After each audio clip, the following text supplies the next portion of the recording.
Sikilizeni neno la Mungu.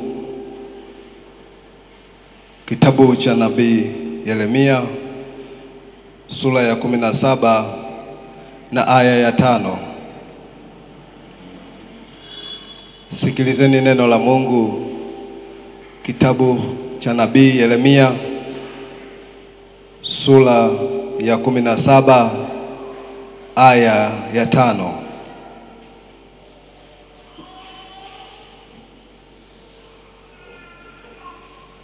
Bwana asema hivi: amelaniwa mtu yule amtegemeaye mwanadamu, amfanyaye mwanadamu kuwa kinga yake, na moyoni mwake amemwacha Bwana.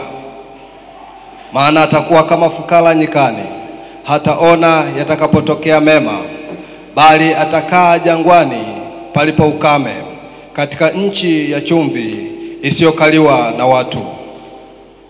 Amebarikiwa mtu yule anayemtegemea Bwana, ambaye Bwana ni tumaini lake. Maana atakuwa kama mti uliopandwa kando ya maji, uenezao mizizi yake karibu na mto.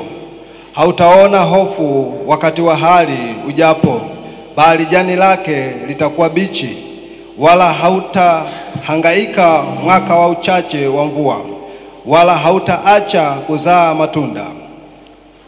Moyo huwa mdanganyifu kuliko vitu vyote, una ugonjwa wa kufisha, nani awezaye kujua? Mimi Bwana na uchunguza moyo, na vijaribu viuno, hata kumpa kila mtu kiasi cha njia zake, kiasi cha matunda ya matendo yake. Ndilo neno la Mungu.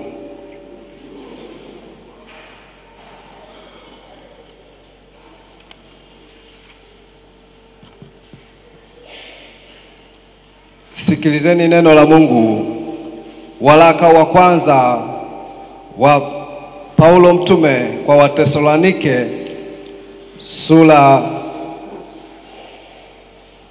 ya 4 na aya ya 1. Sikilizeni neno la Mungu. Waraka wa kwanza wa Paulo mtume kwa Watesalonike sura ya 4 na aya ya 1.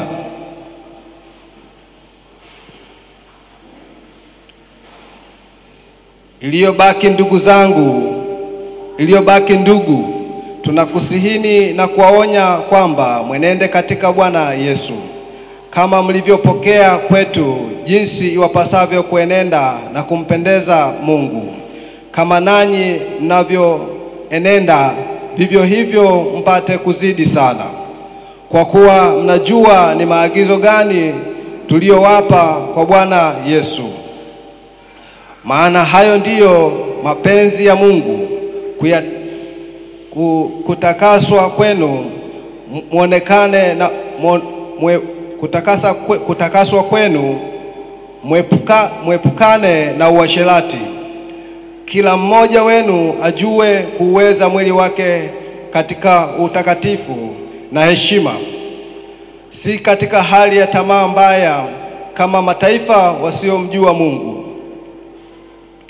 Mtu asimpunje ndugu yake wala kumkosa katika jambo hili, kwa sababu Bwana ndiye alipizaye kisasi cha hayo yote, kama tulivyoambiwa kwanza, tukashuhudia sana. Maana Mungu hakutuitia uchafu, bali tuwe katika utakaso. Basi yeye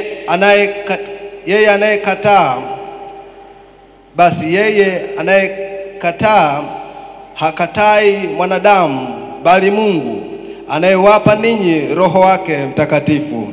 Ndilo neno la Mungu. Tusimame tuimbe wimbo nambari 494 kabla ya Injili.